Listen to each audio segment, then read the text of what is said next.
We've made it to the end of another year, and the festivities of Christmas have begun, and it's hard to celebrate without some delicious eggnog. I've made this drinkable custard in a few different ways, such as raw, cooked, and exotically flavored. But today we're going to make it a bit different, by adding both frankincense and myrrh.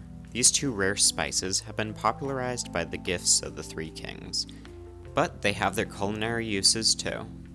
These spices enrich our eggnog with an earthy essence that grounds the soul. Or maybe it doesn't, and my writing got too romantic. Nevertheless, let's get on with cooking our kingly eggnog. A small disclaimer, I use a bunch of spices that are medicinal as flavorings in my videos. Just make sure that you don't have any allergies or adverse effects to frankincense and myrrh before you make this recipe. I just want you to stay healthy. Our eggnog ritual begins by warming 2.5 cups of whole milk. We want this hot enough to start steaming. In our wait for this to heat up, and it will be a wait for Godot if your poor soul has a glass top, we must whip together 4 egg yolks, along with half a cup sugar and 2 tablespoons of maple syrup. I find that the maple syrup gives the drink a delightful blossom of flavor.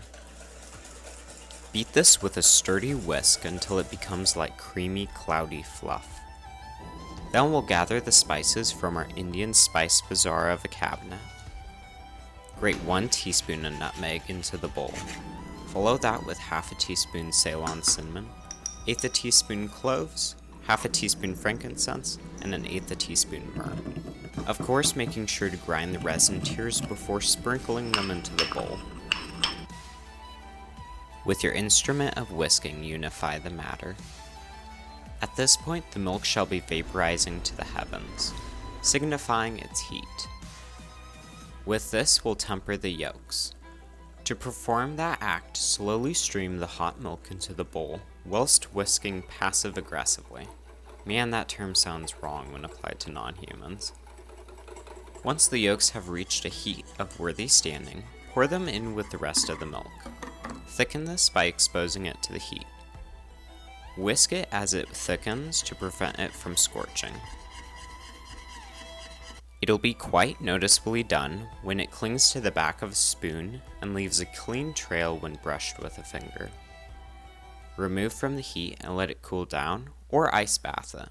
The food must drop below 42 degrees within 2 hours of being cooked, otherwise if it gets past that, it'll be attacked by Gog and Magog of bacteria looking for a good time. Ugh, health safety and its scarring 80s animations.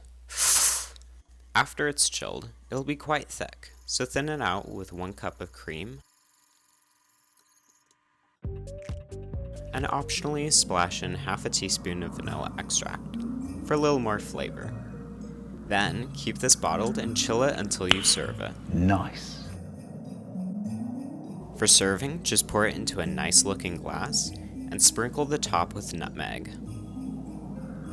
Also, this pairs phenomenally with sourdough gingerbread. That was foreshadowing for my next non-short video. Cheers!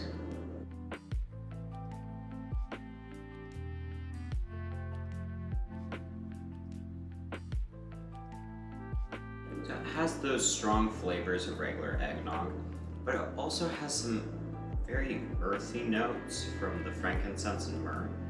Myrrh adds a nice aftertaste. It's kind of a dry flavor, but it intensifies over time.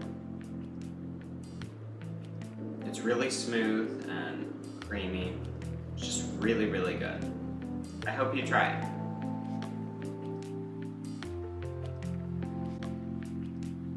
But that's all for today's dramatic episode. If you were enthralled by this video, then it would be a pity if you didn't subscribe and like. Also, if you love the atmosphere, then check out my other socials for extra tidbits. Alas, until we meet next, I send my blessing on your culinary adventures.